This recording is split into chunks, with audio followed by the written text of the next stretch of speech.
From the OUTV Broadcast Center in Los Angeles, California, this is Brief News Brief, a brief look at today's trending news topics, proudly combating the thought police since 2016. Here's your host, James Heaney. I'm James Heaney, and this is your Brief News Briefing. Today, Facebook announced that it is permanently banning several far-right and anti-Semitic figures and organizations.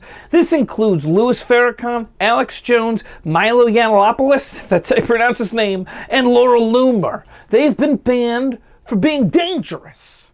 Facebook is confirming these folks are in the danger zone. Is Facebook trying to do something about hate speech? Can Facebook stop the flood of angry trolls filling the echo chamber with darkness and ignorance? Facebook has removed the accounts, fan pages, and groups affiliated with these individuals. They're gone! No longer welcome in the town hall of the internets. They have determined that this content either posted previously on Facebook or in connection with activities outside of Facebook is deemed NG, no good. Now, none of the people banned have been made available for comment. Facebook and its counterparts have largely resisted perma-bans. They're admittedly scared of offending conservatives. Angry conservatives have become vocal about allegations that the company is unfairly censoring their speech. Civil rights groups have been arguing that Silicon Valley companies should not allow their platforms to become a vehicle for individuals spreading violent and hateful views. Let's be honest. It's contagious. It's like a contagion that gets in your head and into your blood, and then you're just sick with hate, and you just gotta spread it all over like a disease. Angelo Kurasoon, president of Media Matters, said, "The reality is people are getting killed. There are mass shootings, mass murders, and they're clearly being connected to ideas like white genocide, which are fueling radicalization. The conditions have changed.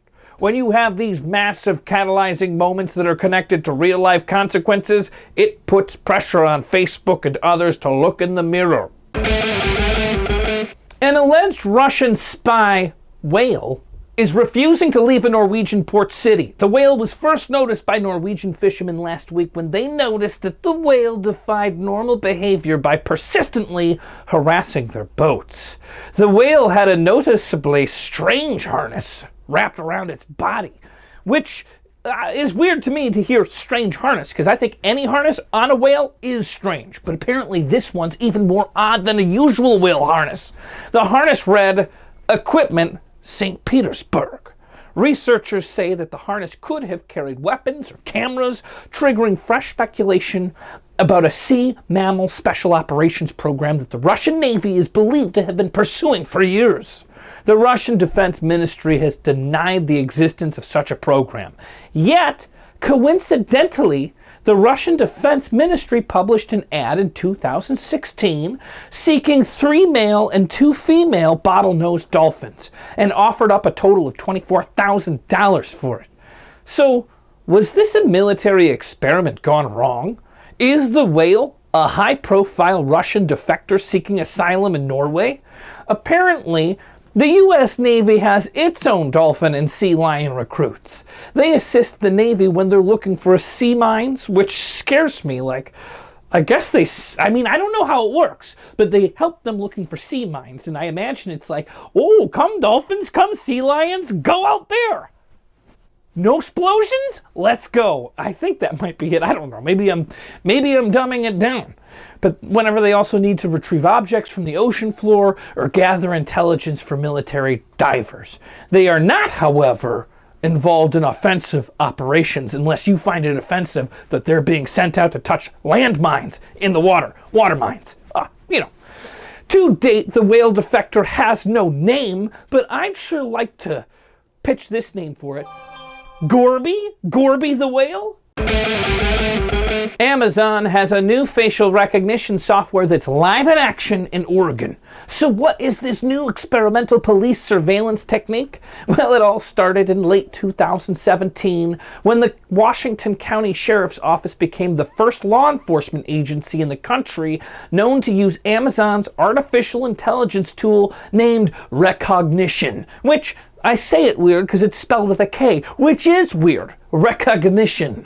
Almost overnight, deputies saw their investigative powers supercharged. allowing them to scan for matches of a suspect's face across more than 300,000 mugshots taken at the county jail since 2001.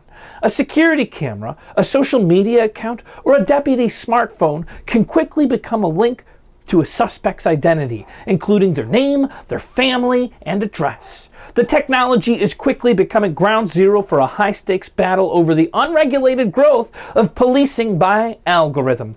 Civil rights experts argue that this technology could lead to the wrongful arrest of innocent people who bear only a resemblance to a video image. Some experts worry that a case of mistaken identity by an armed deputy could have serious implications, threatening privacy and people's lives.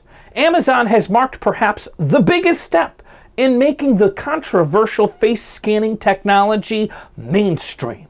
Some are a little scared of Big Brother and Amazon pairing up. Do we want government to be that high-tech? When Amazon revealed Rekognition in 2016, the company called it a breakthrough for a potent style of deep learning artificial intelligence that showed results indistinguishable from magic.